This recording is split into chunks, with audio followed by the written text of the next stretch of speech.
Hello friends, welcome to online engineering. यहाँ पे हम डिस्कस कर रहे हैं आपका एसएससी जेई का पीवाईक्यू सॉल्यूशन, जिसमें हम बात कर रहे हैं आपके डिजाइन ऑफ स्टील स्ट्रक्चर्स की। डिजाइन ऑफ स्टील स्ट्रक्चर्स में हम कवर कर रहे हैं आपका सेकंड यूनिट, जहाँ पर हम बात कर रहे हैं आपके कनेक्शंस की। कनेक्शंस के अब तक हमने टोटली 2 पार्ट्स कंप्लीट कर लिए हैं और आपने भी उन दोनों ही पार्ट्स को बहुत अच्छे से कवर कर लिया होगा। आज हम बात करेंगे आपके पार्ट थर्ड की। पार्ट थर्ड को भी मैं उसी तरह से डिस्कस करूंगा जैसे कि मैंने प्रीवियस पार्ट को कवर किया है। तो आइए बात करते हैं आज के इस सेशंस के अपने पहले क्वेश्चंस की। तो ये रहा पहला क्वेश्चंस आपकी स्क्रीन पर, जो कब पूछा गया था सर? एसएससी जेई फॉरनून सेशन में पूछा गया था 2014 में। देखिएगा क्वेश्चंस क्या बोल रहा है। क्वेश्चंस बोल रहा है the maximum permissible stress for power driven field rivet in bearing on rivet is. आपको क्या बताना है? मैक्सिमम परमिसिबल स्ट्रेसेस की वैल्यू बताना है। कब? जब आपके पास पावर ड्रिवन फील्ड रिवेट हो इन केस ऑफ बेरिंग में। तो मैंने आपको एक टेबल बताया था और उस टेबल को मैं चाहूं तो मैं दोबारा से आपको रिवाइज करवा सकता हूं। जैसे देखिएगा यहाँ पर हम किसकी बात कर रहे हैं? मैक्सिमम परमिसिबल स्ट्रेस की बात कर रहे हैं। तो यहाँ पे हम लिख देते हैं मैक्सिमम परमिसिबल स्ट्रेस की बात कर रहे हैं। वो चाहे आपका सर रिवेट में भी हो सकता है और सर एंड आपका सर बोल्ट में भी हो सकता है। कहाँ हो सकता है सर? रिवेट में भी हो सकता है और आपका बोल्ट में भी हो सकता है। क्लियर है? तो यहाँ पे हमने सबसे पहले क्या लिखा था सर? आपके पास टाइप्स ऑफ फास्टनर कहा था। टाइप्स ऑफ फास्टनर कि आपके पास कितने तरह के फास्टनर आप कर सकते हैं। उसके बाद आपने वैल्यू देखी थी सर, आपने एक्सियल टेंशन में। एक्सियल टेंशन में सर इसकी वैल्यू क्या होती है? एक्सियल टेंशन के बाद हमने बात की थी सर इसकी शेयर में, कि सर इसकी शेयर में कितनी होगी। और लास्ट आता है सर आपके पास यहाँ पर बेरिंग आता है।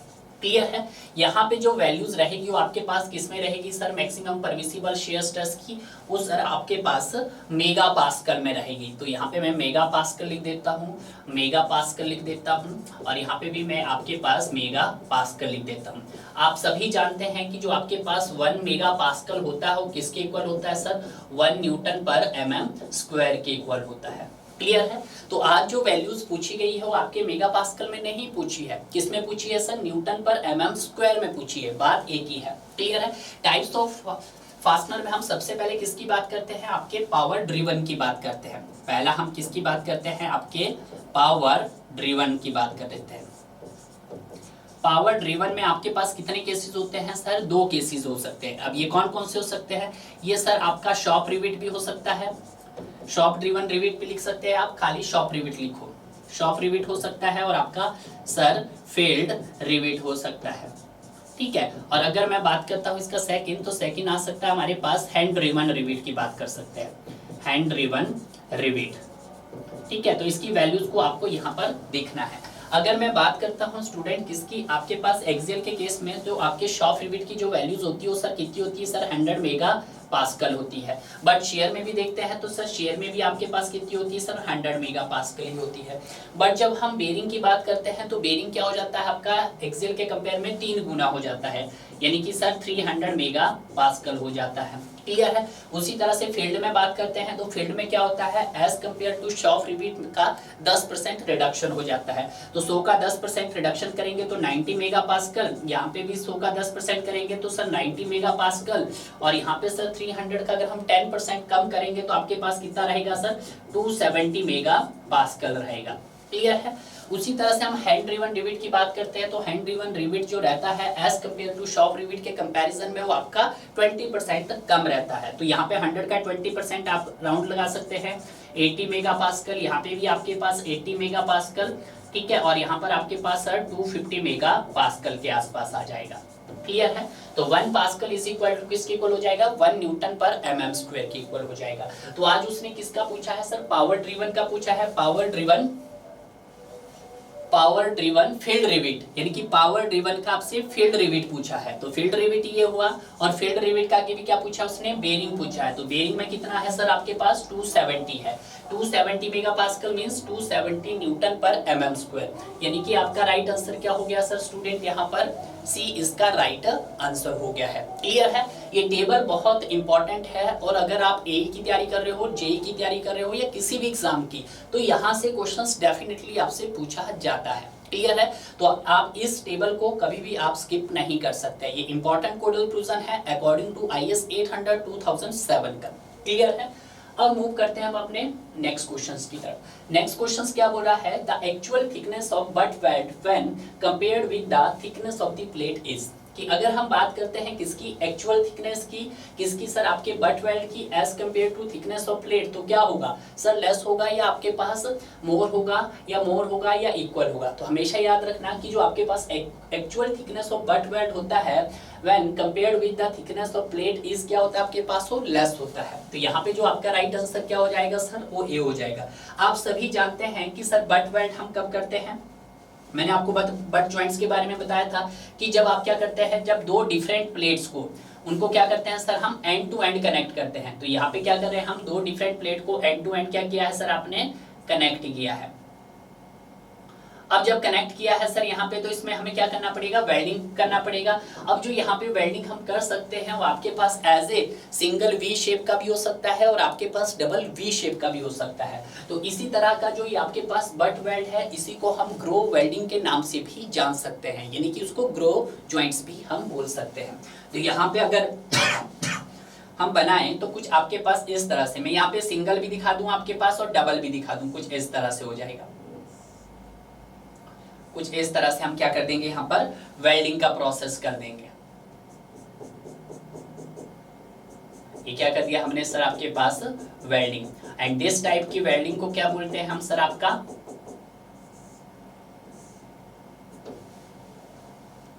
ये हो जाएगा सर आपका बट वेल्ड। क्या है सर, ये आपके पास बट वेल्ड है।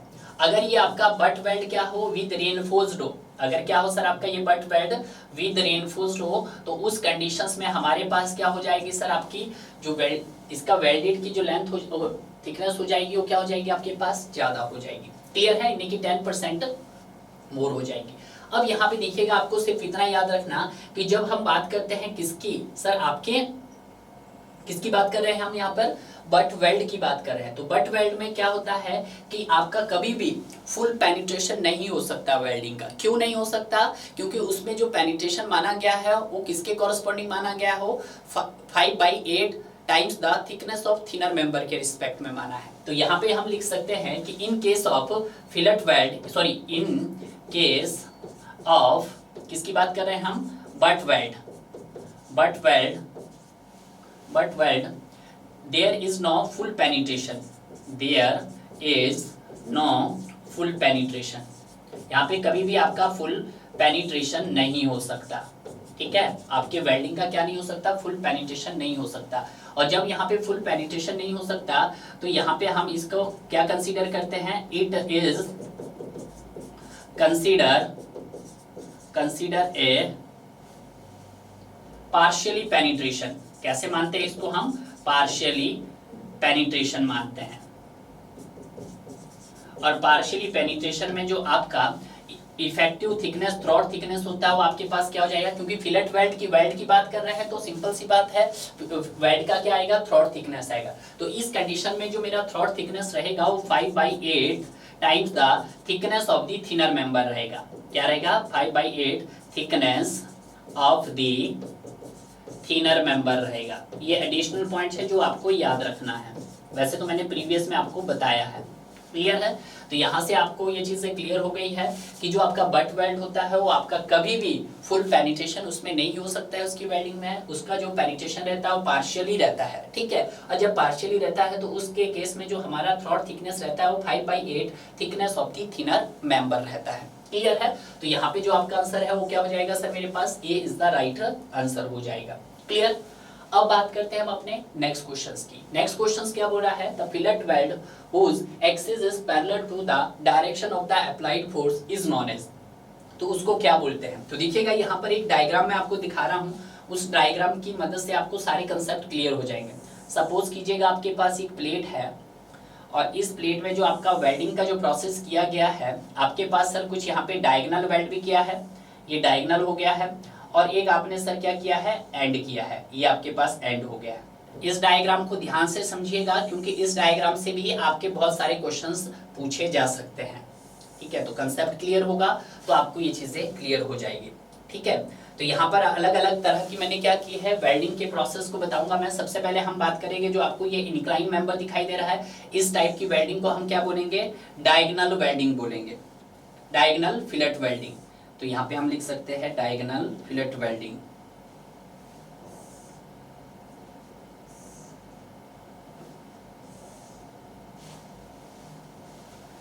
ये हो गया आपके पास सर डायगोनली फिलेट वेल्ड, ठीक है। और ये आपके पास क्या दिखाई दे रहा है, ये सर आपको एंड में दिखाई दे रहा है, तो इसको क्या नाम दूंगा मैं, एंड फिलेट वेल्ड,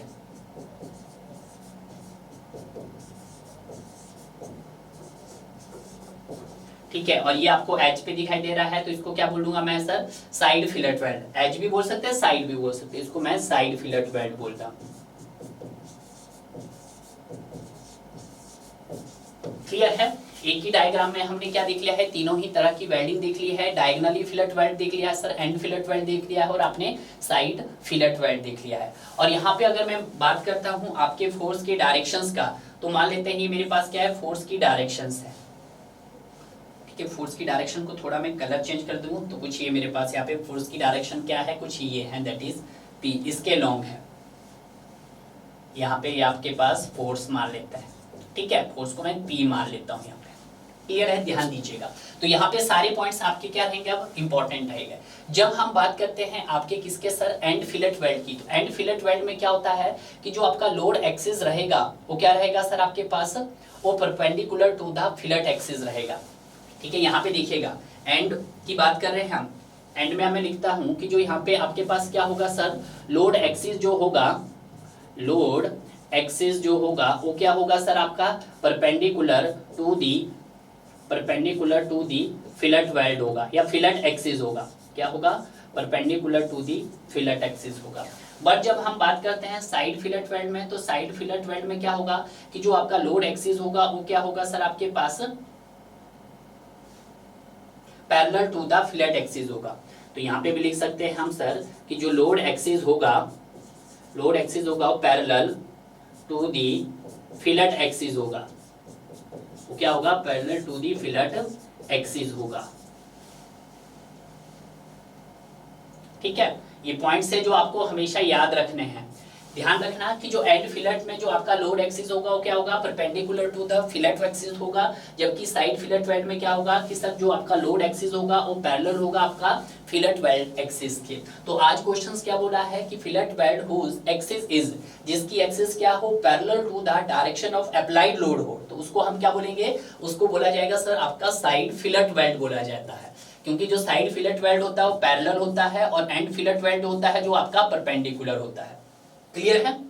अगर मैं डायगोनल फिलेट वेल्ड की बात करता हूं, तो डायगोनली कुछ आपके इस तरह से होता है, लोड के डायगोनली होता है, ठीक है।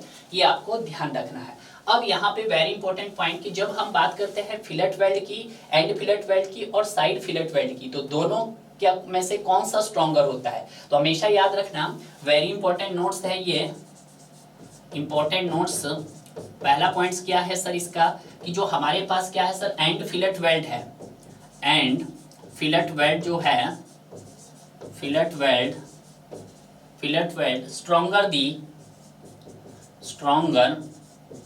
दी साइड फिलेट वेल्ड, क्या होता है, साइड फिलेट वेल्ड होता है, ठीक है। कि जो हमारे पास एंड फिलेट वेल्ड होता है वो ज्यादा स्ट्रॉन्ग होता है एज कंपेयर टू आपके साइड फिलेट वेल्ड की। बट जब हम बात करते हैं उसके ऐसे कैलकुलेशंस पॉइंट ऑफ व्यू से और एनालिसिस पॉइंट ऑफ व्यू से, तो दोनों की स्ट्रेंथ को क्या माना गया है सर, सेम माना गया है। बट सेकंड पॉइंट लिखिएगा, बट टू द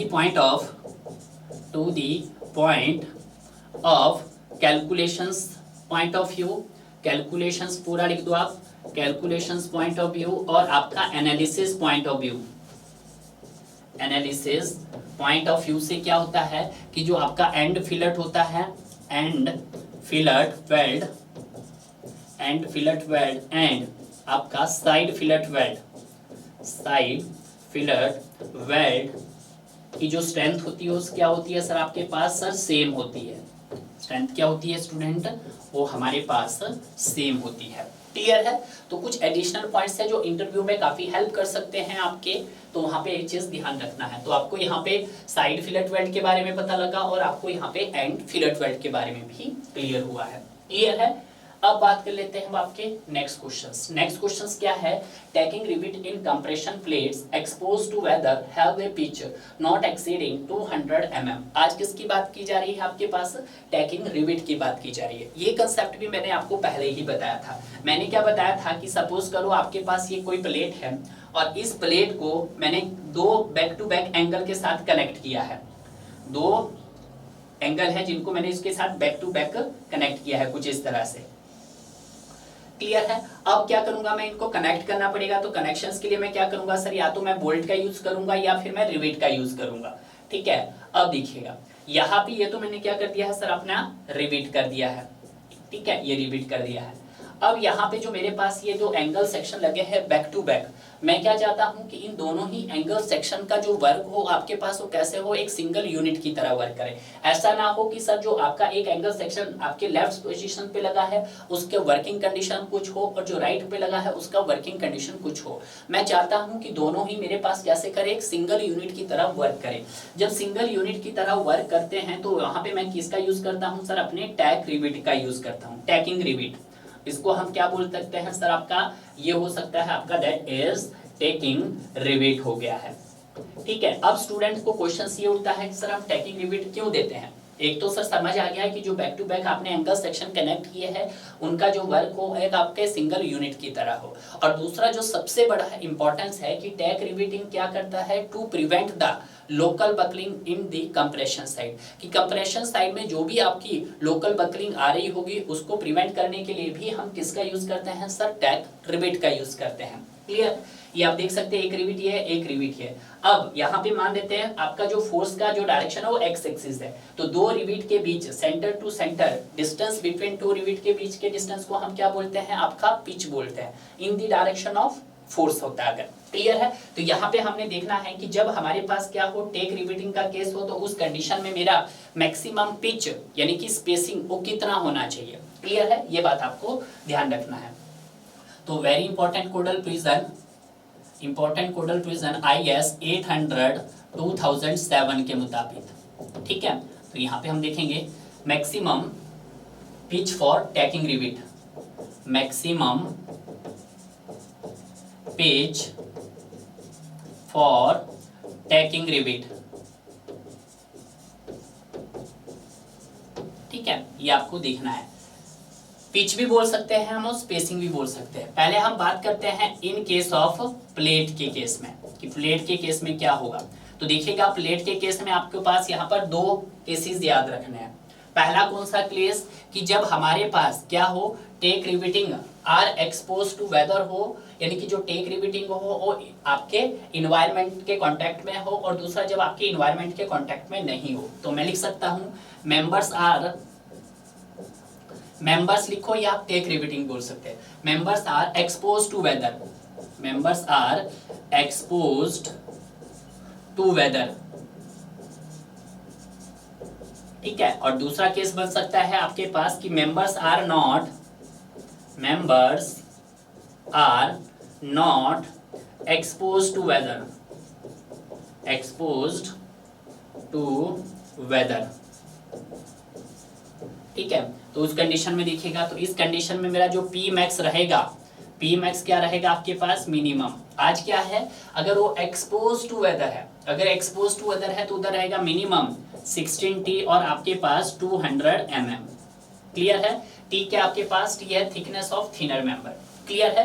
बट जब आपका क्या हो, मेंबर क्या हो, एक्सपोज टू वेदर हो, तो उस कंडीशन में मेरा जो पी मैक्स रहेगा वो क्या रहेगा सर, वो मिनिमम रहेगा आपके पास सर 32 और हमारे पास 300 mm। इन दोनों का क्या आएगा सर आपके पास मिनिमम आएगा। तो आज देखिएगा कि जो भी आपके पास टैक रिवेटिंग है in compression plate expose to weather, वो क्या है, एक्सपोज टू वेदर है, तो उस कंडीशन में क्या होगा आपके पास 16 time the thickness of outside, तो यस, और आपके पास 200 mm। तो बी क्या हो गया सर आपका राइट आंसर हो गया। ये तो मैंने प्लेट के केस में बात की है। बट अगर मैं बात करता हूं एंगल सेक्शन, चैनल सेक्शन और टी सेक्शन, तो नेक्स्ट केस लिख दो आप, in case of, in case of आपका एंगल हो सकता है, यस सर। सर हमारे पास चैनल हो सकता है, यस सर। और हमारे पास टी सेक्शन हो सकता है। तो उस कंडीशंस में क्या है, उस कंडीशंस में मेरा क्या होगा, in case of compression, compression में क्या होगा आपके पास, और सर टेंशन में क्या होगा, ये आपको ध्यान रखना है। तो मैक्सिमम जो पिच होगा आपके पास वो कंप्रेशन के केस में शुड नॉट बी आपके पास, किससे ज्यादा नहीं होना चाहिए आपके पास सर, कंप्रेशन केस में 600 mm से ज्यादा नहीं होना चाहिए आपके पास। और अगर मैं बात करता हूं should not be more then 1000 mm, और टेंशन में 1000 से नहीं होना चाहिए। ये तो हमने मैक्सिमम पिच का क्राइटेरिया देखा है। अगर मैं मिनिमम का देखता हूं तो पी मिनिमम क्या होता है आपके पास, ये होता सर आपके पास 2.5 times the nominal dia, times the nominal dia होता है, नॉमिनल डाया। और नॉमिनल डाया को मैं यहाँ पे पाई से रिप्रेजेंट कर रहा हूँ। तो जो पी मिनिमम हो जाएगा मेरे पास वो क्या हो जाएगा सर, 2.5 नॉमिनल डाया हो जाएगा। क्लियर है। तो दोनों ही मैंने आपको कंडीशंस बता दी इसकी, और जो भी फंक्शन है उसको भी हमने डिस्कस कर लिया है। क्लियर है। अब बात कर लेते हैं नेक्स्ट क्वेश्चन। नेक्स्ट क्वेश्चन क्या है, the diameter of rivet connecting a plate of thickness 16 mm is given by Annevion's formula। आपको क्या निकालना है, डाया ऑफ रिवेट कैलकुलेट करना है। तो by using the Annevion's formula, by using the Annevion's formula, हम Annevion's formula अगर यहाँ पर लगाएं तो Annevion's formula क्या बोलता है भाई, Annevion's फॉर्मूला बोलता है आपके पास d mm is equal to क्या हो जाएगा आपके पास 6.01 t हो जाएगा, t मिनिमम। क्लियर है। अब d क्या है आपके पास, d आपको पता है, और सर t मिनिमम भी आपको पता है। t क्या आपके पास, थिकनेस ऑफ थिनर मेंबर। तो यहाँ पे लिख सकता हूँ मैं, that is thickness of thinner member. ठीक है, ये क्लियर हुआ आपके पास। और अगर मैं बात करता हूं सर इसकी डी की, डी क्या आपके पास, डाया ऑफ रिवेट है। डी क्या है, that is dia of rivet है। तो इसको जब मैं सॉल्व करूंगा तो यहाँ पर क्या दिया गया मेरे पास सर, यहाँ पे दिया गया आपके पास थिकनेस, और थिकनेस कितनी दे दिया है सर, 16 mm दे दी है। तो यहाँ से जब मैं सॉल्व करूंगा तो ये हो जाएगा 6.01 रूट 16।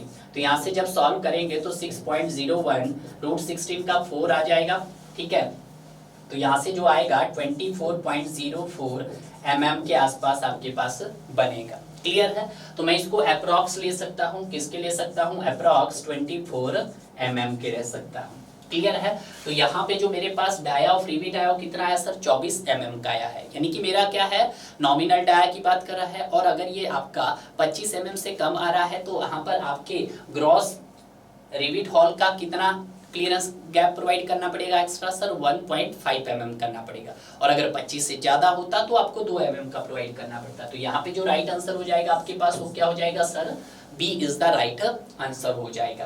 क्लियर है।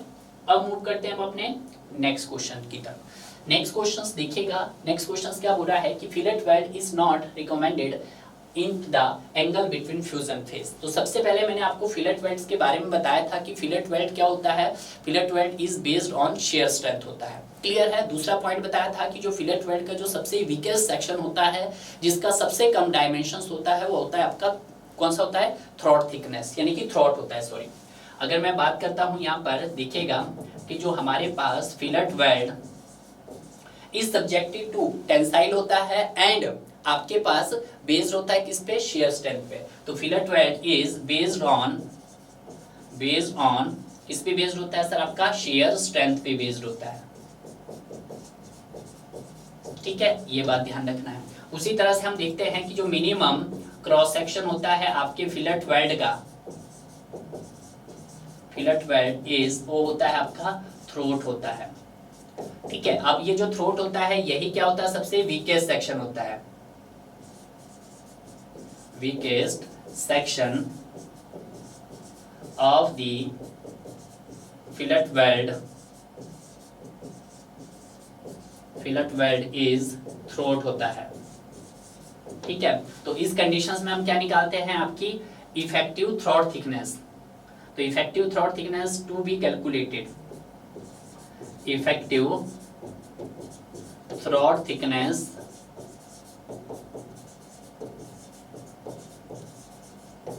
To be calculated. तो आपके पास T T is equal to K into S होता है, जहां पे एस क्या है सर आपके पास साइज ऑफ दी वेल्ड है। एस क्या है हमारे पास sir size of the weld है।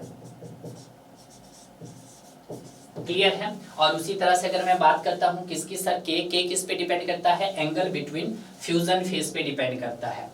के किस पे डिपेंड करता है, ये डिपेंड्स करता है आपका, depends upon angle between fusion face, angle between fusion face पे करता है। क्लियर है। अब जब ये एंगल बिटवीन फ्यूजन फेस पे करता है तो यहाँ पे जो एंगल्स रहता है वो आपका 60 डिग्री एंड 120 डिग्री के बीच में रहता है। क्लियर है। जहां पे अगर मैं बात करता हूं आपके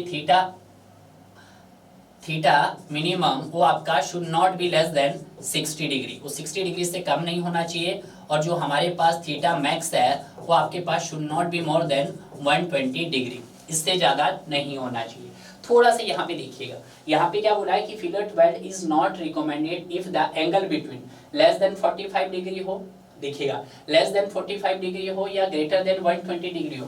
देखिएगा अगर हम बात करते हैं कि अगर आपके पास ग्रेटर देन 120 डिग्री हो तो आपका फिलेट वेल्ड रिकमेंडेड नहीं है। ठीक है। और अगर सर आपका क्या हो लेस देन 60 है तब भी आपका क्या है सर रिकमेंडेड नहीं है। तो अगर जहां पे भी आपको ऑप्शन में बी और सी दिख रहा है तो ऑप्शन बी और सी आपका ये है, तो वहां पे आप फिलेट वेल्ड को रिकमेंडेड नहीं करेंगे। फिलेट वेल्ड आप कहाँ रिकमेंडेड करेंगे, जब थीटा आपके पास क्या हो, फिलेट वेल्ड का 60 डिग्री से ज्यादा हो, 60 डिग्री से ज्यादा हो और आपके पास 120 डिग्री से कम हो, तो उस केस में हम क्या करेंगे रिकमेंडेड करेंगे। ठीक है। तो यहाँ पे जो राइट आंसर हो गया आपका सी हो गया। तो देखिएगा यहाँ पे इस टेबल को भी बना लेते हैं। तो पहले आ जाएगा हमारे पास एंगल बिटवीन फ्यूजन फेस, ठीक है। और यहाँ पे आ जाएगी आपके पास के की वैल्यू आ जाएगी।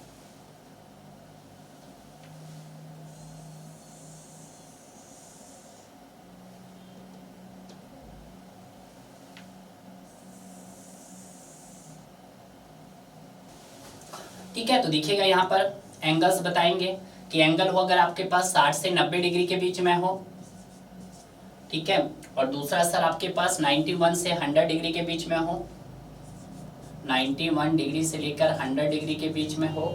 और तीसरा है सर आपके पास 101 डिग्री से लेकर आपका 106 डिग्री के बीच में हो। और एक होता है आपके पास 107 से 113 डिग्री के बीच में हो, 113 डिग्री के बीच में हो। और 114 डिग्री से 120 डिग्री के बीच में। ठीक है। तो उस केस में हम फिलेट वेल्ड क्या आपका रिकमेंडेड है। एंगल जो रहेगा वो आपका 60 से कम नहीं रहना चाहिए और 120 से कम नहीं रहना चाहिए। तो यहाँ पे 0.7 आएगा आपके पास, 0.65 आएगा, 0.60 आएगा, 0. आपके पास 55 आएगा और 0.50 आएगा। क्लियर है। तो कुछ स्टूडेंट यहाँ पे ये भी बोलेंगे क्या सर फिलेट वेल्ड आपका रिकमेंडेड है जब आपका लेस देन 45 डिग्री हो एंगल बिटवीन फ्यूजन फेस। अरे भाई उसने एंगल बिटवीन फ्यूजन फेस के रिस्पेक्ट में बात की है। तो जब फ्यूजन फेस का जो एंगल जो रहता है वो आपका 60 और 120 के बीच में रहता है, 60 से कम नहीं रहना चाहिए। तो यहाँ पे सर लेस देन 60 तो रिकमेंडेड नहीं होगा, 120 डिग्री तो भी नहीं होगा। हालांकि उन्होंने ऑप्शन 4 ऑप्शन दिए तो 4 में से आपको कोई ना कोई तो टिक करना पड़ेगा। तो ऐसे में नॉट रिकमेंडेड है। अगर हम कोड के हिसाब से देखें तो सर 60 से कम नहीं होना चाहिए, तो लेस देन 60 तब नहीं रिकमेंडेड होगा। और अगर 120 से ज्यादा हो जाएगा तब भी रिकमेंडेड होगा। वैसे आप ये भी सही मान लें कि ग्रेटर देन 145 बाई 145 डिग्री का तो हम एंगल ही नहीं दे जाएंगे, हमें सिर्फ कोड के हिसाब से देखना। तो कोड के हिसाब से 60 और 20 डिग्री के रिस्पेक्ट में ही आपको यहाँ पर करेक्ट बताना है कि कौन सी स्टेटमेंट सही है। तो आपके पास तो दो ही है, लेस देन 60 और ग्रेटर देन 120 से ज्यादा नहीं होना चाहिए। क्लियर है। नेक्स्ट देखते हैं। तो आइए बात करते हैं हम अपने नेक्स्ट क्वेश्चंस की। नेक्स्ट क्वेश्चंस क्या बोल रहा है कि in double riveted double cover butt joint, कि डबल रिविट है। डबल रिविट का मतलब एन आपके पास कितने हो गए हैं, 2 रिविट, और डबल कवर बट जॉइंट है। अब जब डबल कवर बट जॉइंट है तो ऑब्वियसली बात है वहां पे कितने नंबर ऑफ शेयर होंगे सर, 2 शेयर होंगे। तो यहाँ पर मेरे पास एन डैश भी कितना हो गया सर, 2 हो गया है, और एन भी मेरे पास कितना हो गया सर, 2 हो गया है। The strength of the joints per pitch length in shearing the rivet n times the shear strength of one rivet in single shear where n is equal to, सबसे पहले हम क्या निकालेंगे, shear strength of one rivet in single shear देखते हैं, shear strength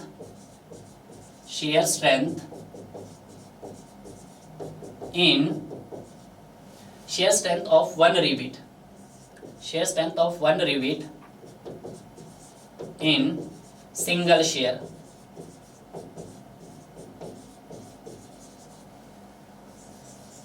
जिसको मैं किससे रिप्रेजेंट कर रहा हूं, यहां पर आपके पास PS से रिप्रेजेंट कर रहा हूं, ठीक है। तो यहाँ पे क्या हो जाएगी सर, आपके पास ये हो जाएगी PS is equal to n into N dash into pi by 4 आपके पास d square into tau VF हो जाएगा, ठीक है। तो उसी तरह से अगर हम बात करते हैं इसके ही रिस्पेक्ट में किसकी, डबल शेयर स्ट्रेंथ की, यानी कि किसकी बात करेंगे, अब करेंगे डबल रिवेटेड डबल, ठीक है। तो ये भी हम कर सकते हैं, shear strength of double rivet double share, shear strength of double rivet in double shear,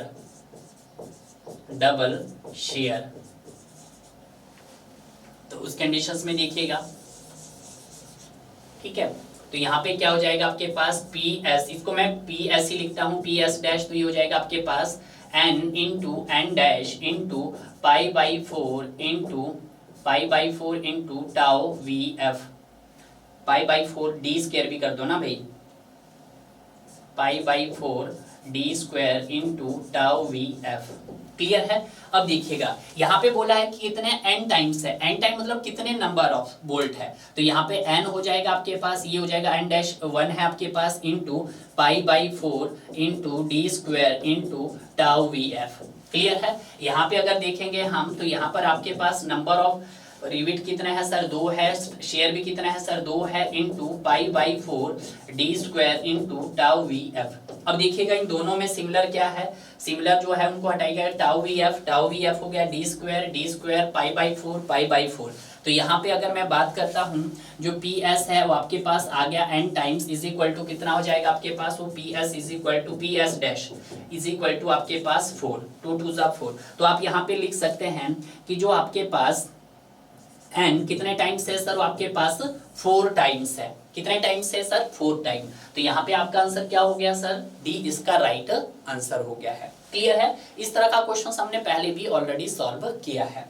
तो आइए अब बात करते हैं हम अपने नेक्स्ट क्वेश्चंस की। नेक्स्ट क्वेश्चंस में क्या बोल रहा है कि if pitch is 6 centimetre, pitch दे दिया है आपके पास कितना सर, 6 सेंटीमीटर दे दिया है, and rivet value is 4 ton, और रिविट वैल्यू कितनी दे दी है आपके पास, यहाँ पर 4 टन्स दे दी है, ठीक है। आप सभी जानते होंगे कि 1 टन में कितने किलो न्यूटन होते हैं सर, 1 टन में 10 किलो न्यूटन होते हैं, और 1 टन में कितने केजी होते हैं सर, 1000 केजी होते हैं, क्लियर है। तो वेरी इंपॉर्टेंट नोट्स में यहाँ पे लिख रहा हूँ कि सर जो आपके पास 1 टन होता है, 1 टन किसके इक्वल होता है सर, आपके 10 किलो न्यूटन के इक्वल होता है, यानी कि 10 किलो न्यूटन अगर केजी में बनाना चाहूँ तो 1 टन में कितने केजी होते हैं सर, आपके 1000 केजी हो गए, क्लियर है। ये रिलेशंस आपको ध्यान रखना है। आगे क्या बोल रहा है, आगे बोला है कि कितने number of rivets is required, आपको बताना है कि कितने नंबर ऑफ रिविट आपको रिक्वायर्ड होंगे connection carrying an eccentric load, जहां पे इसेंट्रिक लोड 15 टन दे दिया है आपका 30 centimetre from the centre line,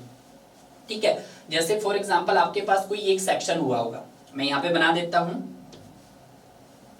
ये आपके पास कोई सेक्शन दिया है और यहाँ पे जो आपका सेंटर लाइन होगी, सपोज करो ये वाली सेंटर लाइन होगी, यहाँ पे कुछ इस तरह से सेंटर लाइन यहाँ पे मार्क कर देता है, सेंटर लाइन होगी।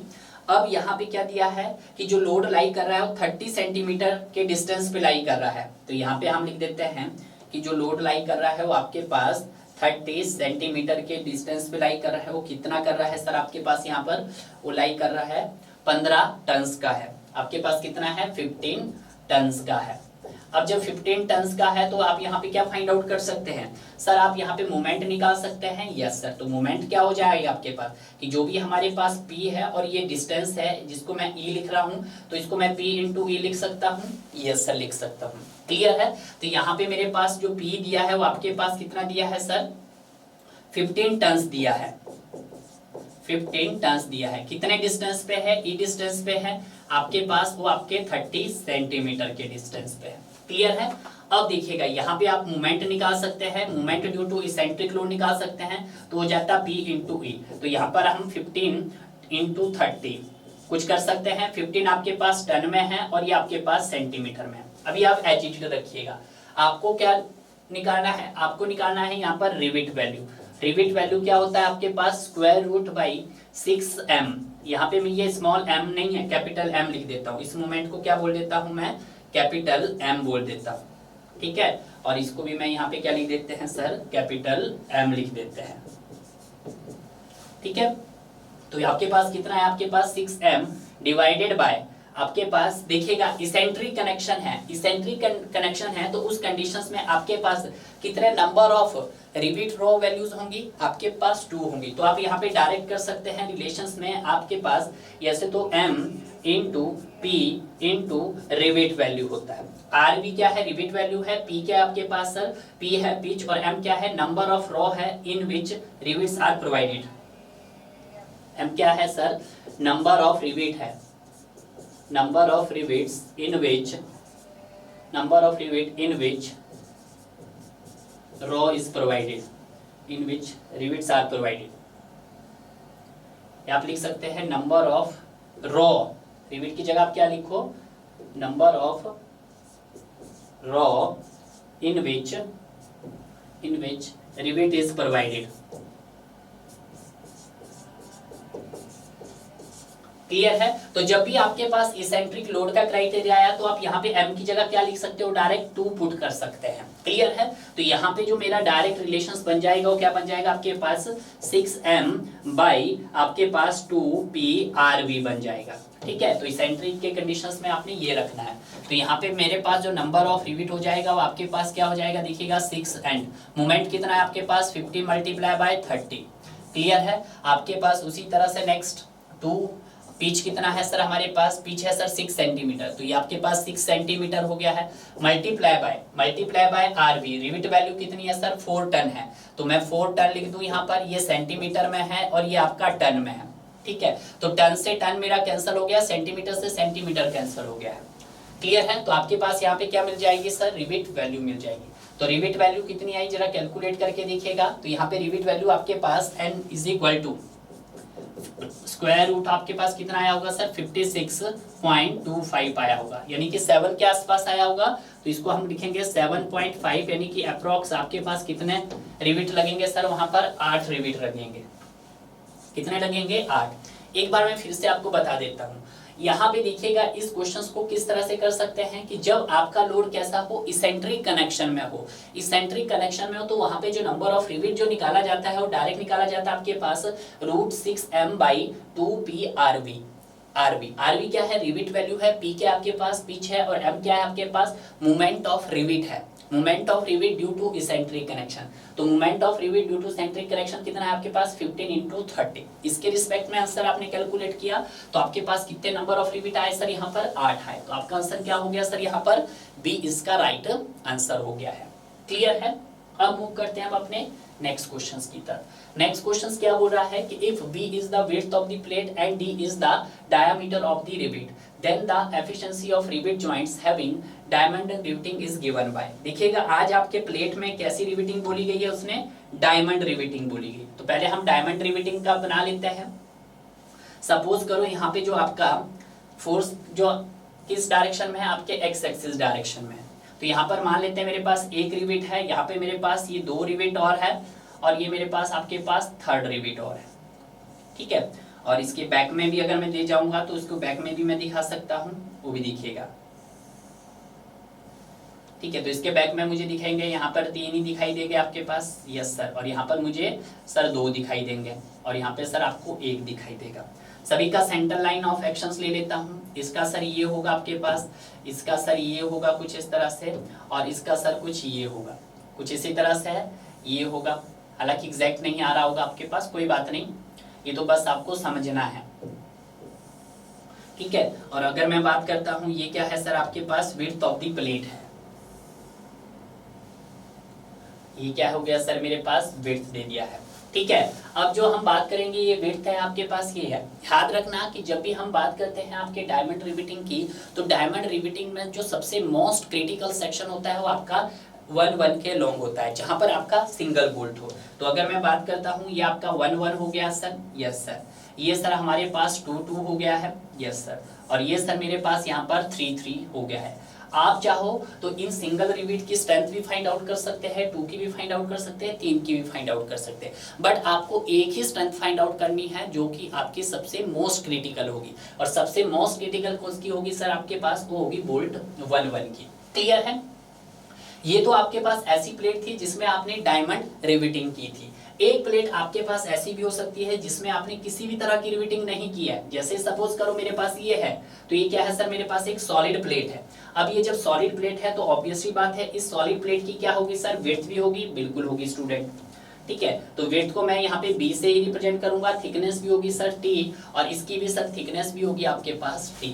क्लियर है। तो देखिएगा यहाँ पर सबसे पहले तो मैं क्या करूंगा, आपके पास यहाँ पर एफिशिएंसी बताऊंगा कि सर एफिशिएंसी होती क्या है।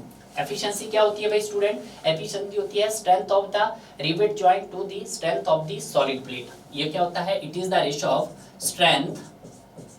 Strength of the rivet joint, strength of the rivet joint to the strength of the solid plate, strength of the solid plate, strength of the solid plate। ठीक है, इसको मैं PS से रिप्रेजेंट करता हूं और इसको मैं PD से रिप्रेजेंट करता हूं, मल्टीप्लाई बाय 100। तो एफिशिएंसी क्या होगी आपके पास, that is PS by PD into 100। अब मुझे क्या निकालना है यहाँ पर, मुझे तो स्ट्रेंथ फाइंड आउट करना है किसकी सर, अपने जॉइंट की। तो स्ट्रेंथ की जॉइंट फाइंड आउट करूंगा मैं किसके सर, एक बोल्ट के रिस्पेक्ट में, क्योंकि सबसे मोस्ट क्रिटिकल सेक्शन कौन सा हुआ आपका, ये 1-1 हुआ। तो यहाँ पे देखिएगा सर, ठीक है। तो सबसे पहले तो मैं अगर इसका मैं सर ए नेट निकालना चाहूँ तो ए नेट निकाल सकता हूँ, यस सर। हम बात कर लेते हैं पहले ए नेट की। तो ए नेट कैसे निकलेगा आपके पास सर, ए नेट निकलेगा पहले इसकी इफेक्टिव वेट कैसे निकलेगी, b minus N D into T. ठीक है, अब देखिएगा यहाँ पे कितने नंबर ऑफ रिवेट है सर, एक है, तो आपको ये हो जाएगा sir b into D into T. तो ये निकल गया आपके पास ए नेट। क्लियर है। ये निकाला आपने कब, डायमंड के केस में, डायमंड रिवेटिंग के केस में। ठीक है, तो अब मैं आपको इसकी स्ट्रेंथ भी फाइंड आउट कर सकता हूं। तो स्ट्रेंथ ऑफ रिवेट जॉइंट क्या हो जाएगा, तो इस कंडीशन में strength of the rivet joint, तो strength of the rivet joint क्या हो जाएगा आपके पास, सिंपल है, जो भी आपका ए नेट आया होगा, ए नेट को आपको परमिसिबल स्ट्रेसेस से मल्टीप्लाई करना है, यानी कि मैं उसको सिग्मा AT बोल दूं, यस सर। तो ए नेट क्या हो जाएगा आपके पास, B minus D into T into sigma AT हो जाएगा, यस सर, हो जाएगा। क्लियर है। ये तो आगे आपके पास स्ट्रेंथ ऑफ रिवेट जॉइंट यानी कि PS फाइंड आउट हो गया है। अब मुझे क्या फाइंड आउट करना है, strength of the solid plate find out करना है, strength of the solid plate. अब जब सॉलिड प्लेट का क्या होगा आपके पास, ग्रॉस एरिया फाइंड आउट होगा, क्योंकि कोई भी होल नहीं है इस प्लेट में, तो हो जाएगा sir PD is equal to gross area into sigma AT। Gross area क्या है, B into T into sigma AT है। तो यहाँ पे एफिशिएंसी क्या हो जाएगी आपके पास, एफिशिएंसी होगी PS कितना है सर, ये है B minus D into T into sigma AT है, divided by B into T into sigma AT multiply by 100 है, यस सर। अब जो कैंसिल हो रहा है उसको आप कैंसिल कर सकते हैं, यस सर। सिग्मा AT से सिग्मा AT, टी से टी कैंसिल हो गया है आपके पास, तो आंसर क्या आ गया सर हमारे पास, B minus D by B into 100 आ गया है। तो देखिएगा ऑप्शंस में b minus D by B, yes sir. तो मुझे क्या मिल गया है सर, आपका ए ही इसका राइट ऑप्शन मिल गया है। इसी को आपके पिच के रिस्पेक्ट में पूछ सकते हैं, क्योंकि बहुत जगह इसको b की जगह p होगा तो आपका नीचे भी p होगा। क्लियर है। इस तरह का क्वेश्चन हमने ऑलरेडी डिस्कस किया है। अब यहाँ पे बात करते हैं हम अपने नेक्स्ट क्वेश्चंस की। नेक्स्ट क्वेश्चन क्या बोल रहा है कि in a truss girder of bridge diagonally consist of mild steel flat 400 ISFA and carries a pull 800 kilo newton. देखिएगा यहाँ पे पुल दे दिया है आपके पास कितना सर, 800 किलो न्यूटन का पुल दे दिया है। आगे क्या बोल रहा है, if the gross diameter of rivet is, gross diameter मतलब डी दे दिया आपके पास कितना 26 mm दे दिया है, तो आपको क्या बताना है, नंबर ऑफ रिवेट्स यहाँ पर फाइंड आउट करने हैं। बहुत ही सिंपल क्वेश्चन है, ठीक है। अब यहाँ पे क्या बोला है, देखिएगा यहाँ पे आपको कुछ परमिसिबल शियर स्ट्रेस की वैल्यू नहीं दी गई है, तो यहाँ पे जो मैं टाउ वी एफ की वैल्यू रखता हूँ उसको क्या रख सकता हूँ मैं सर, उसको रख सकता हूँ आपका 100 मेगा पास्कल। कितना रख सकता हूँ सर, 100 मेगा पास्कल। अब यहाँ पे अगर मेरे पास प्लेट की थिकनेस भी दी होती तो कहीं ना कहीं मैं उसका बेरिंग के रिस्पेक्ट में बात करता, बट इस क्वेश्चन में थिकनेस नहीं दी गई है। अब बहुत सारी बुक में क्या लिया है कि उसने थिकनेस एज्यूम किया है 12 mm, इसमें थिकनेस नहीं है। जब थिकनेस नहीं है तब इस तरह के क्वेश्चन को कैसे सॉल्व करना आपको ये देखना है।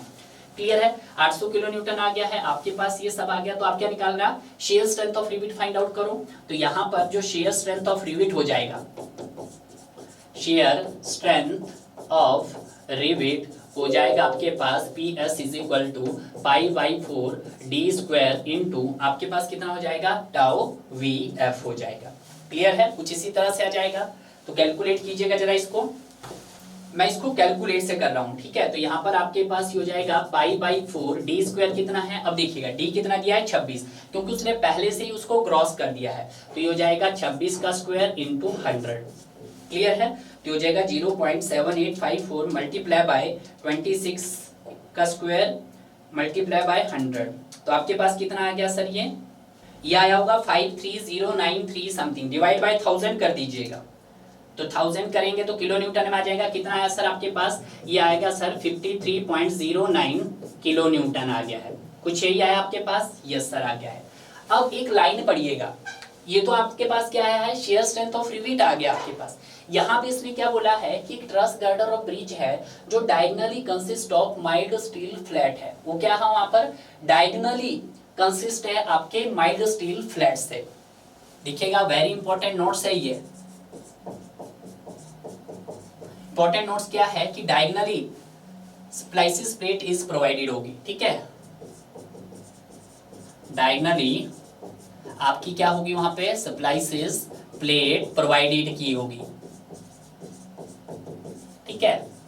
अब जब आपके पास वहां पर 2 प्लेट्स प्रोवाइडेड की होगी तो ऑब्वियसली बात है वहां पे कितने शेयर होंगे सर, 2 शेयर होंगे, ठीक है। तो देखिएगा सबसे पहले हम क्या करते थे कि सर जब 2 प्लेट को एंड टू एंड कनेक्ट करते थे तो उसको क्या बोलते थे सर हम, तो उसको हम बोलते थे सर आपका बट वेल्ड बोलते थे।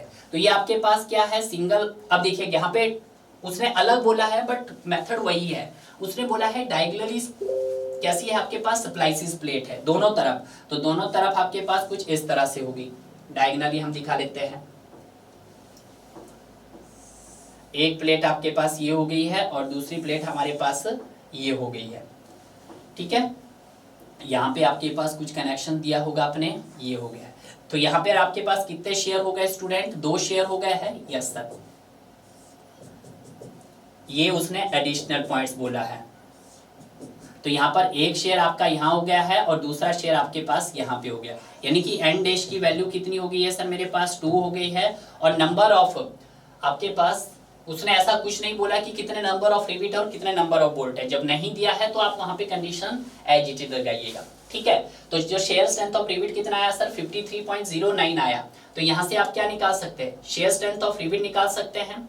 अब टोटली इसके रिस्पेक्ट में निकाल सकते हैं total shear strength, total shear strength निकाल सकते हैं, यस सर। तो टोटल शेयर स्ट्रेंथ क्या हो जाएगा आपके पास, ये 2 टाइम्स हो जाएगा आपका PS से। अब यहाँ पे 2 टाइम्स क्यों, क्योंकि 2 शेयर आ रहे हैं, तो आपके पास 2 शेयर स्ट्रेंथ कितना आया सर हमारे पास, 53.09। तो मल्टीप्लाई कीजिएगा जरा, कितना आया,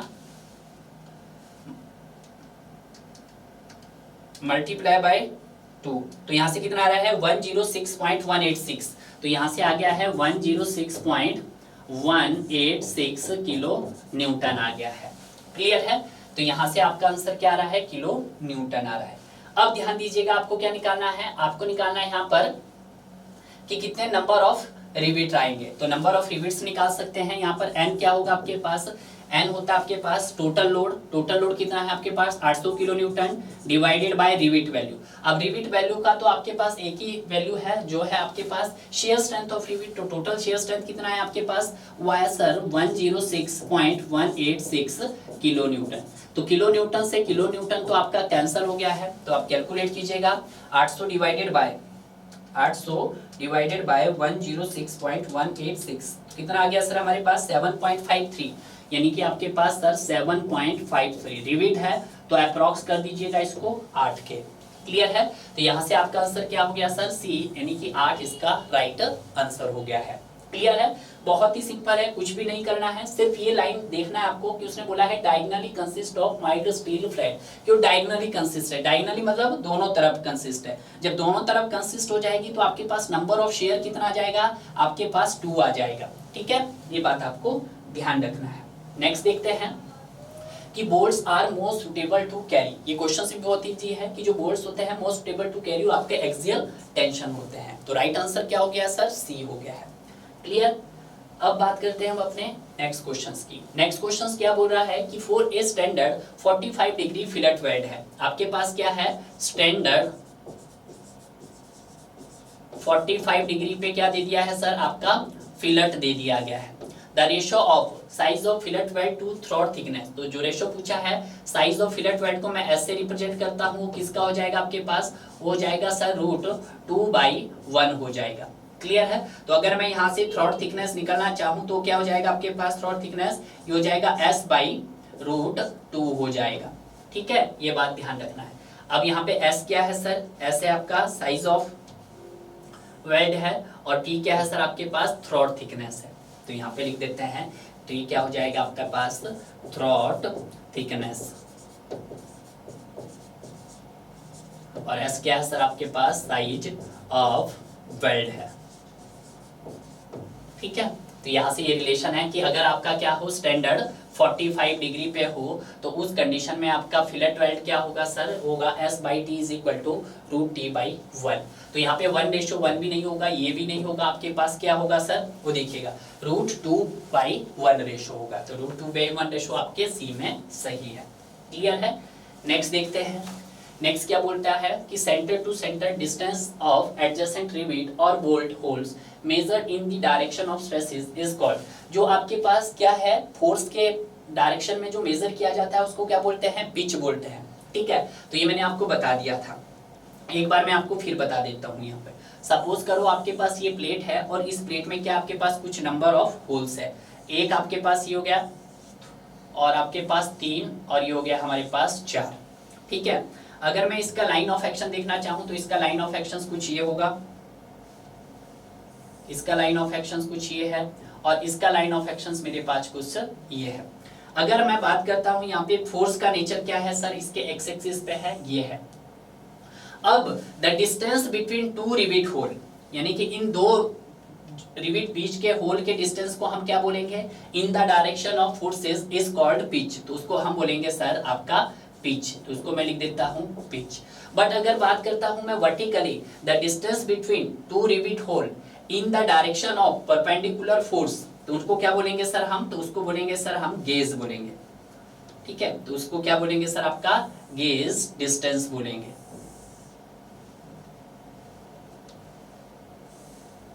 तो इसको मैं क्या लिख देता हूं, इसको बोलेंगे सर आपका गेज डिस्टेंस बोलेंगे। जो पिच होगा आपके पास वो क्या होगा, measure in the parallel direction of the force होगा। तो यहाँ पे इसका आंसर क्या हो जाएगा सर, पिच। और अगर हम बात करेंगे गेज की, तो गेज क्या होगा सर आपका, परपेंडिकुलर होगा इन दी डायरेक्शन ऑफ फोर्स। अगर मैं बात करता हूँ यहाँ पर सर एज डिस्टेंस की, तो एज डिस्टेंस क्या होता है, the distance between the centre line of the rivet या bolt to the edge of the plate, इसको क्या बोलेंगे सर, उसको बोलेंगे हम एज डिस्टेंस। तो एज को मैं ई लिखता हूँ, स्मॉल ई। और अगर मैं बात करता हूँ एंड डिस्टेंस की, the distance between centre of the rivet hole to the end of the plate. अब देखिएगा, अगर मैं बात करता हूँ ये आपका एंड ऑफ द प्लेट है, एंड ऑफ द प्लेट है। और अगर हम बात करते हैं ये, तो ये क्या है आपका edge, edge of the plate है, एज ऑफ द प्लेट है। तो जो एज ऑफ द प्लेट होगा वो भी क्या होगा, आपके फोर्स के perpendicular to the direction of force होगा। ठीक है, अप्लाइड लोड के, ठीक है, कि जो भी आप लोड यहाँ पे अप्लाइड करेंगे उसके क्या होगा सर, ये आपके परपेंडिकुलर होगा। बट जब हम बात करेंगे एंड डिस्टेंस की आपकी और पिच की, तो क्या होगा, measure along in the parallel direction of the force होगा। तो यहाँ पे हम ये भी बना सकते हैं, तो यहाँ से लेके यहाँ तक के डिस्टेंस को हम क्या नाम देंगे सर, आपका ये दे देंगे हम कैपिटल ई हो गया तो एंड डिस्टेंस। क्लियर है, तो ये आपको क्लियर हो जाना चाहिए। क्लियर, नेक्स्ट देखते हैं। नेक्स्ट क्या बोल रहा है कि design of rivet joints assume that, देखिएगा कि जब भी आप क्या करते हैं रिवेट जॉइंट को डिजाइन करते हैं तो वहां पे उसकी एजम्पशंस रहती है। तो पहली एजम्पशंस क्या बोलती है, पहली एजम्पशंस बोल रहा है the bending stress in rivet is account for, कि रिवेट के केस में क्या होता है कि जो बेंडिंग स्ट्रेस होता है उसको अकाउंटेड किया जाता है। नहीं, ये क्या हो गया है आपका फॉल्स, तो इसको सही करूंगा तो क्या होता है द बेंडिंग स्ट्रेस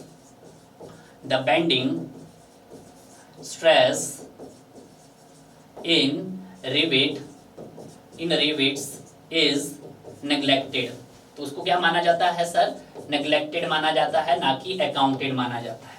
तो अगर मैं बी की बात करता हूं अब बी स्टेटमेंट की, तो बी स्टेटमेंट क्या बोलती है, the rivet hole is to be filled by rivet. बिल्कुल, ये एजम्पशंस भी क्या आपके पास सर ट्रू है, कि जो भी आपके पास सर रिवेट होल होंगे, rivet hole is to be filled by the rivet, वो पूरे के पूरे किससे होंगे सर, रिवेट से होंगे। तो आपको तो सही बतानी है, तो बी आपके पास अभी क्या है, ट्रू है। नेक्स्ट देखते हैं तीसरी क्या बोल रहे हैं सर हमारे पास, the stresses in the plate is not uniform. नहीं, जो आपके पास सी है वो फॉल्स है, इसको ट्रू करके लिखेंगे कि जो स्ट्रेसेस इन प्लेट होगी वो क्या होगी, यूनिफॉर्म होगी। The stress in the plate is, वो कैसी होंगी आपके पास, वो सर यूनिफॉर्म होगी। ठीक है, लास्ट देखते हैं, लास्ट क्या बोल रहा है, डी ऑप्शंस। डी में क्या बोल रहा है, the friction between plate is consider. नहीं, the friction between plate is neglected. D भी क्या है सर आपके पास, फॉल्स है। तो यहाँ पे देखिएगा friction between plate is neglected. ठीक है, जो यहाँ पे गलत दिया है उनको मैंने सही करके लिखा है। ठीक है, ये बात आपको ध्यान रखना है। तो यहाँ पे सही आंसर क्या हो गया सर, मेरे पास बी हो गया, क्योंकि जो भी आपके रिवेट होल होने चाहिए वो सारे के सारे किससे फिल होने चाहिए सर, आपके रिवेट से फिल होने चाहिए। क्लियर है। अब बात करते हैं हम अपने नेक्स्ट क्वेश्चंस की। नेक्स्ट क्वेश्चंस क्या है, the rivet which are heated. अगर आप रिवेट को हीट कर रहे हैं तो उसका मतलब वो पावर ड्रिवन हो रहा है। बट कहाँ पे कर रहे हैं सर, उसको आप फील्ड में कर रहे हैं, तो उसी को हम क्या बोलेंगे सर, उसी को हम पावर ड्रिवन फील्ड रिवेट बोलेंगे। तो क्वेश्चंस क्या बोल रहा है, the rivet which are heated and then driven in field. Hold नहीं है भाई, ये फील्ड है,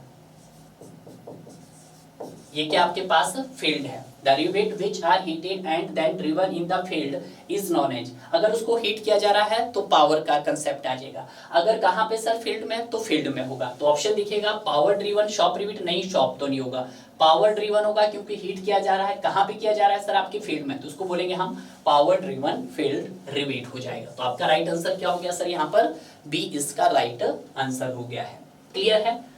अब बात करते हैं हम अपने नेक्स्ट क्वेश्चन की। नेक्स्ट क्वेश्चन क्या बोल रहा है, the gross diameter of rivet is the diameter of, क्या होता है। तो देखिएगा यहाँ पर हम बात करते हैं, एक आपके पास नॉमिनल डाया होता है जिसको मैं पाई से रिप्रेजेंट करता हूं। ठीक है, ये क्या होता है सर, नॉमिनल डाया। ठीक है, और दूसरा होता है आपके पास sir gross dia. Gross dia बोलो या फिर होल डाया बोलो। आज क्वेश्चंस में क्या बोला है, the gross diameter of rivet. तो ग्रॉस डाया कैसे निकलेगा आपके पास, एजी ग्रॉस डाया को मैं डी लिखता हूं, यहाँ पे थोड़ा सा ध्यान रखिएगा, ये आपका डी हो गया मेरे पास। तो जो डी हो जाएगा आपके पास वो पाई प्लस 1.5 mm होगा। कब, जब आपके पास nominal dia less than equal to 25 mm हो। क्लियर है, D is equal to 5 plus 2.0 mm हो। कब, जब आपके पास पाई क्या हो सर, मोर देन 25 mm हो। क्लियर है। तो gross diameter of rivet hole, the diameter of cold rivet. नहीं, ये भी नहीं होगा, ए भी नहीं होगा, बी भी नहीं होगा, तो सही आंसर क्या होगा, रिवेट होल। क्या होगा, डायमीटर ऑफ रिवेट होल। ठीक है, अब यहाँ पे बात कर लेते हैं आज के लास्ट क्वेश्चंस की। आज का लास्ट क्वेश्चन क्या है कि working shear stress on the gross area of rivet is recommended by Indian standard. ये डायरेक्ट कोडल प्रिजन है। तो अगर हम बात करते हैं वर्किंग शेयर स्ट्रेस की, कब, जब आपका ग्रॉस एरिया ऑफ रिविट क्या किया गया है, रिकमेंडेड किया गया है, तो उस कंडीशन में जो मेरी वर्किंग शेयर स्ट्रेस की जो वैल्यू होती है वो कितनी होती है सर, 1025 kg पर सेंटीमीटर स्क्वायर होती है। जहां पे अगर मैं बात करता हूं आपके एवरेज शेयर स्ट्रेस की, किसकी, एवरेज शेयर स्ट्रेस की, तो कितना होता है आपके पास, जिसको मैं टाउ ए वी बोलता हूं, वो होता है 0.40 FY होता है। और जहां पे मैं बात करता हूं मैक्सिमम शेयर स्ट्रेस की, तो वो कितना होता है आपके पास, तो मैक्सिमम शेयर स्ट्रेस जिसको मैं टाउ वी मैक्स बोलता हूं, तो जो होता है आपके पास 0.40 FY। FY क्या है आपके पास, यील्ड स्ट्रेंथ है। क्लियर है। तो इस तरह से इसमें भी हमारे पास जितने क्वेश्चन थे उन क्वेश्चंस को भी हमने बहुत अच्छे से कवर किया है डियर। बेटर होगा आपने जितने भी हमारी प्रीवियस पार्ट्स है उन सभी पार्ट्स को भी आप अच्छे से कवर कीजिएगा। और अगर आपने क्वेश्चन के थ्रू ही सोचा है कि क्वेश्चन के थ्रू ही सर हमें अपना सिलेक्शन चाहिए, तो उसके लिए आपको दोनों ही क्वेश्चंस फॉर्मेट करने करेंगे, जिसमें हम पहले बात करेंगे आपके एसएससी जेई के पीवाईक्यू की, जो आपको बहुत अच्छे से आने चाहिए, और इंजीनियरिंग सिविल सर्विसेज के। दोनों ही सेशंस हमारे क्या है, ऑनलाइन इंजीनियरिंग में रन कर रहे हैं, जिसमें हमारे पास गेट का पीवाईक्यू भी अवेलेबल है, एसएससी जेई का पीवाईक्यू भी अवेलेबल है, और आपको इंजीनियरिंग सिविल सर्विसेज का पीवाईक्यू भी अवेलेबल करवाया जा रहा है। इंजीनियरिंग सिविल सर्विसेज का जो पीवाईक्यू अवेलेबल करवाया जा रहा है वो आपका 95 से लेकर 2023 तक जितने भी क्वेश्चंस आए हैं उन सभी क्वेश्चंस को कवर किया गया है। और अगर मैं बात करता हूं आपके गेट एग्जाम की, तो गेट एग्जाम में आपके पास 92 से लेकर 2023 तक जितने भी गेट में क्वेश्चंस पूछे गए हैं उन सभी क्वेश्चंस को हमने कवर किया गया है डियर। क्लियर है। और साथ साथ में आप एसएससी जेई का तो देख ही रहे होंगे, जो आप डेली अपने यूट्यूब चैनल्स पर कवर कर रहे हैं। अगर आप चाहते हैं कि सर हमारा सिलेक्शन इन तीनों ही फॉर्मेट के माध्यम से हो, क्या हम सर गेट प्लस ईएससी का पीवाईक्यू भी ले सकते हैं, तो आप नीचे दिए गए फ़ोन नंबर पे कांटेक्ट कर सकते हैं। और कांटेक्ट करने पे आप जल्दी से इस ऑफर का फ़ायदा उठाइएगा, क्योंकि यहाँ पे जो ये ऑफर निकाला गया है आपके गेट के पीवाईक्यू का और इंजीनियरिंग सिविल सर्विसेज के पीवाईक्यू का, वो आपके लिमिटेड ऑफर्स के लिए ही निकाला गया है।